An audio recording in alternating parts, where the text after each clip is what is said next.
वेक्टरमधील आपण अजून एक थेरम घेणार आहे, जे थेरम लक्षात घ्या मागच्या सिलेबसला 3 डायमेन्शनल जॉमेट्रीमध्ये होतं, आता तो टॉपिक वेक्टरमध्ये मर्ज केला आहे. मग आता ते प्रूफ काय आहे बघा, तर L² + M² + N² = 1. ठीक आहे, प्रूफ दॅटसाठी येऊ शकतं किंवा असंही येऊ शकतं cos² α + cos² β + cos² γ = 1. दोन्हीपैकी तुम्हाला काही विचारू शकतात. ठीक आहे, सोडवायचं कसं एक्झाम्पल किंवा हे प्रूफ तर ते समजून घ्या. तर याच्यामध्ये या थेरममध्ये तुम्हाला लेट अल्फा बीटा गॅमा, ठीक आहे, हे 3 अँगल माहिती आहेत की जे अँगल विथ कोऑर्डिनेट ॲक्सिस बरोबर असतात. म्हणजे काय, अल्फा हा अँगल विथ एक्स ॲक्सिस असतो, बीटा हा angle with Y axis, gamma हा अँगल विथ झेड ॲक्सिस असतो. बरोबर आहे. मग आपण लिहित असताना काय लिहिणार, let alpha beta gamma be the angle made by line with x Y and Z axis respectively. ठीक आहे, ओके. म्हणजे angle made by line x Y Z axis respectively, x Y Z axis बरोबर हे angle काय करतायत, तयार करतायत. इथपर्यंत लक्षात आलंय. ठीक आहे, आता यानंतर बघा तुम्हाला अल्फा बीटा गॅमा आणि LMN याच्यातलं रिलेशन माहिती आहे. मग आपण इथे लिहूया देअरफॉर वी नो दॅट. आता हे फॉर्म्युले आहेत लक्षात घ्या, वी नो दॅट जे आपल्याला लागणार पण आहेत की L = काय सांगा, cos alpha, M = cos beta, N = cos gamma. ठीक आहे, L बरोबर कॉस अल्फा, M बरोबर कॉस बीटा, N बरोबर कॉस गॅमा, हे रिलेशन आहे. आणि या रिलेशनचा वापर आपल्याला शेवटला होणार आहे. ठीक आहे, आता हे रिलेशन लिहिल्यानंतर आपण काय लिहिणार आहे, तर let A bar = A1 i cap plus A2 j cap plus A3 k cap be the non-zero vector along line. म्हणजे A बार हा त्या लाईनवरील एक नॉन झिरो वेक्टर आहे की ज्याची व्हॅल्यू 0 नसणार आहे असा वेक्टर आहे. ठीक आहे, जी लाईन अँगल करते, जी लाईन अल्फा बीटा गॅमा किंवा ॲक्सिस बरोबर काय सांगा अँगलमध्ये, त्या लाईन बरोबर. ठीक आहे, म्हणजे एवढंच लक्षात ठेवा की A बार हा त्या लाईनवरचा एक नॉन झिरो पॉईंट आहे. ठीक आहे, ओके.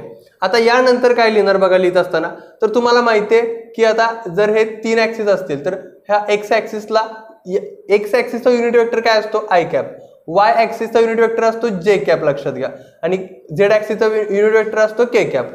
ठीक आहे, मग त्या पद्धतीने इथं आपण लिहित असताना लिहिणार therefore I cap be the unit vector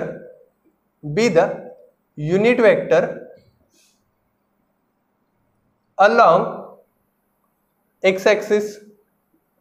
I cap हा युनिट वेक्टर असेल x axis वरचा, तर आपण काय करणार मग इथं A bar dot I cap करणार आहे, A bar dot I cap. ठीक आहे, दोघांचा डॉट प्रोडक्ट. आता A bar dot I cap च्या 2 पद्धतीने आपल्याला व्हॅल्यू काढायच्यात. पहिली व्हॅल्यू अशी मिळणार आहे की A bar dot I cap = magnitude of A bar into magnitude of I cap cos alpha. कारण अँगल विथ एक्स ॲक्सिस आणि एक्स ॲक्सिस बरोबर जो अँगल तयार होतो तो असतो अल्फा, लक्षात घ्या. ठीक आहे, मग इथं काय आलं कॉस अल्फा. म्हणजे हा डॉट प्रोडक्ट मधला अँगलचा फॉर्म्युला आपण यूज केला की A bar dot B bar = magnitude of A bar into magnitude of B bar cos theta. तो थीटा म्हणजे थोडक्यात इथं अल्फा, लक्षात घ्या. ठीक आहे, आता आय कॅपची मॅग्निट्यूड ही नेहमी 1 असणारे, लक्षात घ्या. ठीक आहे, मग राहिलं काय फक्त या ठिकाणी A कॉस अल्फा राहिलं. काय राहिलं, A कॉस अल्फा. आणि इकडे काय A bar dot i cap आहे, A bar dot i cap. पण मी इथं लिहित असताना असं लिहितोय A बार म्हणजे मी इथला हा वेक्टर इथं लिहिणार आहे. म्हणजे काय लिहिणार सांगा, A1 i cap plus A2 j cap plus A3 k cap. ठीक आहे, dot i cap = A cos alpha लिहिणार, या साईडचे इकडे लिहिणार A कॉस अल्फा. आता डॉट प्रोडक्ट आहे आय कॅप डॉट प्रोडक्ट मध्ये काय होणार आहे, i cap into i cap. इथं फक्त येणार A1 = A कॉस अल्फा राहणार इकडं, आणि i cap dot J cap 0, i cap dot K cap 0. म्हणजे ह्या दोन्ही व्हॅल्यू काय येणार आहे, 0 येणार आहेत. क्लिअर इथपर्यंत. ठीक आहे, मग आता याला मी इक्वेशन नंबर 1 म्हणतो. आणि या पद्धतीनं सिमिलरली अशाच व्हॅल्यू काढायच्यात आपल्याला. सिमिलरली जसं की आपण i cap with unit vector along x axis म्हटलं, तसं वाय ॲक्सिसचा युनिट वेक्टर काय असतो, जे कॅप असतो. मग इथं काय लिहिणार आहे, जे cap be the unit vector along Y axis. ठीक आहे. मग आता इथं काय येणार बघा, तर इथं असं येणार, डायरेक्ट मी ह्याची व्हॅल्यू लिहितोय की A2 equals to A cos beta. दुसरा असणार आहे A1 हा कायसाठी आहे, आय कॅपसाठी. A2 हा कायसाठी आहे, जे कॅपचा कोएफिशियंट आहे बघा. मग A2 येणार इथं आणि अँगल विथ वाय ॲक्सिस म्हणजे बीटा येणार इथं. ठीक आहे. A तसंच राहणार आहे, त्यात काय बदल नाहीये. मग तसंच आपण लिहू शकतो की के cap be the unit vector along Z axis. बरोबर आहे. मग आता इथं कसं येणार बघा बरं, तर इथं असं येणार आहे की A3 equals to A cos gamma. A cos gamma याला इक्वेशन नंबर 3 द्या. या पद्धतीनं आपण काय केलंय, A1 A2 A3 ठीक आहे, किंवा 3 इक्वेशन्स तयार केलेत along x axis Y axis Z axis unit वेक्टरचे. मग आता ह्या 3 इक्वेशनचा वापर कसा करायचा आहे, तर या तिन्ही इक्वेशनचा स्क्वेअर करून ऍड करायचा आहे, यांना स्क्वेअरिंग करून ऍड करायचं आहे. मग इथं काय लिहूयात आपण, फ्रॉम 1 and 2 किंवा स्क्वेअरिंग अँड ॲडिंग असं म्हणूयात आपण. Squaring and adding equation 1 2 and 3. म्हणजे स्क्वेअर करून काय करायचं सांगा, ऍड करायचं इक्वेशन 1 2 3. मग आता बघा, पहिले इक्वेशन स्क्वेअर करून ऍड करायचं म्हटलं तर A square cos square alpha plus A square cos square beta plus A square cos square gamma अशा तिघांची इथे ऍडिशन होणार आहे. मग आता समजून काय घ्यायचं बघा इथं, तर A square cos square alpha, आता मी हे जरा या साईडला लिहितोय, लक्षात घ्या. ठीक आहे. ओके ठीक आहे. बघा A square cos square alpha plus A square cos square beta plus A square cos square gamma. ठीक आहे. आणि इक्वल्स टू, पुढं इक्वल्स टू काय येणार बघा, तर इक्वल्स टू पुढे येणार आहे A1 square plus A2 square plus A3 square. मग A1 square plus A2 square plus A3 square. आणि याच्या पुढची स्टेप खूप महत्वाची आहे बघा काय, तर या वरच्या टर्म्समधून आपण A स्क्वेअर कॉमन काढणार. म्हणजे A स्क्वेअर कॉमन काढलं की आज शिल्लक राहिलं cos square alpha plus cos square beta plus cos square gamma. ठीक आहे. आणि इक्वल्स टू पुढं काय बघा, तर पुढं आहे A1 square plus A2 square plus A3 square. एक समजून घ्यायचं बघा आता की याची मी डायरेक्ट इथं व्हॅल्यू लिहिणार आहे, पण ती डायरेक्ट व्हॅल्यू कशी आली ते समजून घ्या. तर जर मी हा A बार हा वेक्टर जर म्हणत असेल तर ह्या A बारची मॅग्निट्यूड मी कशी काढणार. जर मला A बारची मॅग्निट्यूड काढायची म्हटली तर मला अंडर रूटमध्ये ह्या IJK च्या कोएफिशियंटचा स्क्वेअर करून ऍड केलं पाहिजे. म्हणजे मी काय करणार, A1 square plus A2 square plus A3 square करणार आहे. बरोबर का. आता मला यातलं फक्त हे A1 square A2 square A3 स्क्वेअरच माहिती आहे. इथं बघा A1 square plus A2 square plus A3 square, square root आहे का त्या ठिकाणी, नाहीये. मग जर मी जर स्वतःहून स्क्वेअर रूट घेत असेल, बघा मी स्वतःहून काय करत असेल, स्क्वेअर रूट घेत असेल तर मला स्वतःहून स्क्वेअर पण घ्यावा लागेल ना. बरोबर. आणि ही व्हॅल्यू कशाची येणार आहे, तर ही व्हॅल्यू येणार आहे मॅग्निट्यूड ऑफ A बारची आणि ब्रॅकेटचा स्क्वेअर. आणि मॅग्निट्यूड ऑफ A बार म्हणजे थोडक्यात A बार असतो. म्हणजेच इथं काय लिहू शकतो मी की A चा स्क्वेअर, काय लिहू शकतो सांगा, A चा स्क्वेअर, A स्क्वेअर लिहू शकतो मी, किंवा A बार स्क्वेअर लिहू शकतो. ठीक आहे. मग त्या पद्धतीनं मी इथं डायरेक्ट काय लिहितोय सांगा, A स्क्वेअर लिहितोय.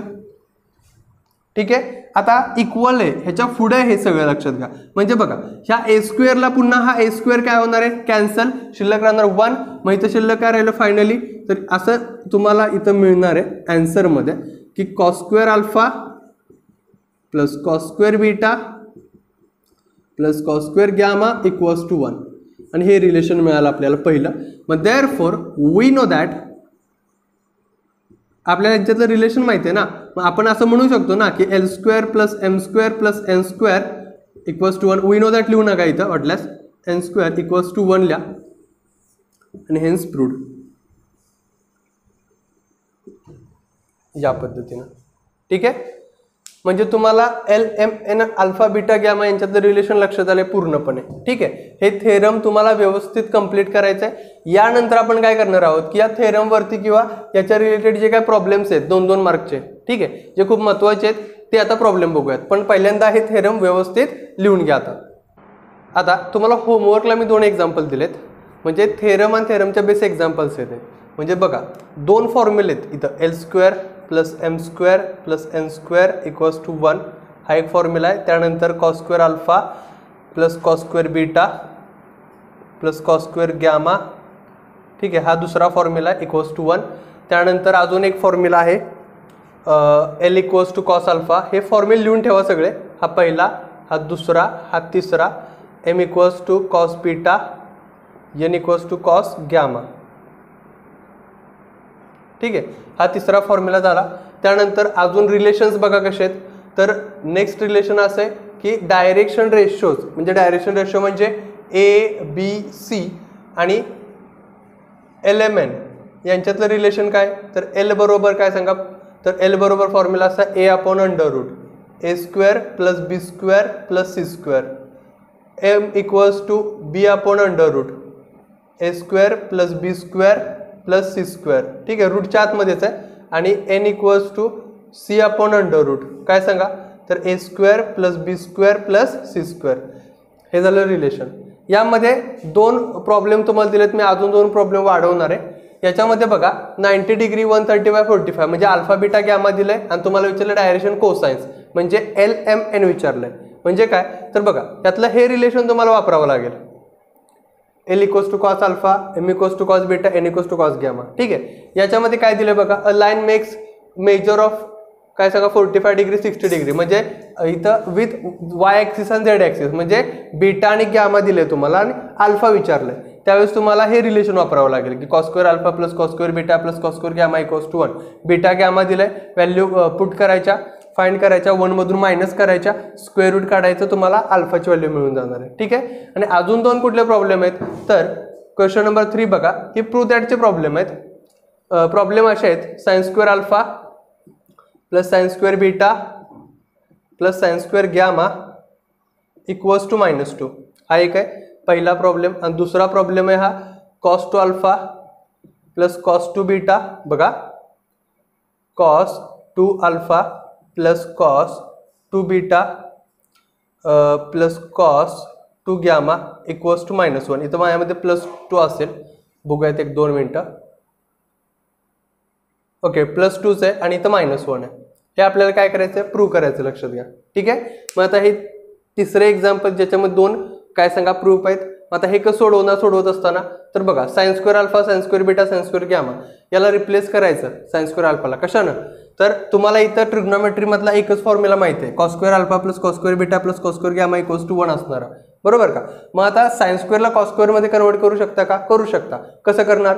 तर साइन स्क्वेअर अल्फा म्हणजे 1 minus cos square alpha 1 minus cos square beta 1 minus cos square gamma. ते 1 मायनस 1 मायनस 1 मायनस त्यातलं 1 प्लस 1 प्लस 1 3 होऊन जाणार आहे. आणि minus cos square alpha minus cos square beta minus cos square gamma त्यातून minus common काढा, ब्रॅकेटच्या आत शिल्लक राहील cos square alpha plus cos square beta plus cos square gamma ज्याची व्हॅल्यू असते 1. 3 मधून 1 मायनस करा 2 येणार इथं.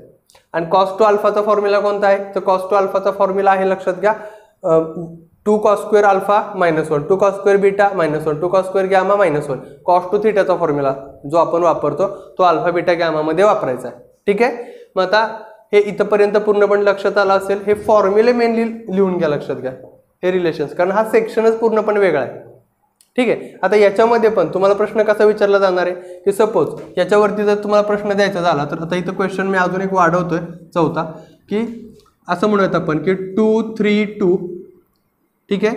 हे काय दिले सांगा तुम्हाला डायरेक्शन रेशोज दिलेत, डायरेक्शन रेशोज. हे जर डायरेक्शन रेशो असतील तर डायरेक्शन कोसाइन्स काय असतील. मग फाइंड इफ म्हणूयात if 2 3 2 2 are direction ratios then find direction cosines.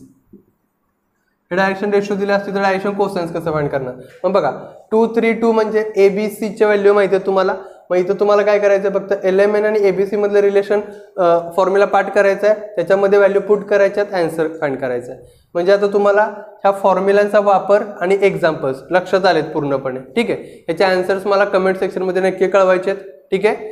आणि व्हिडिओ आवडला असेल तर नक्की लाईक करा, शेअर करा, सबस्क्राईब करा. धन्यवाद.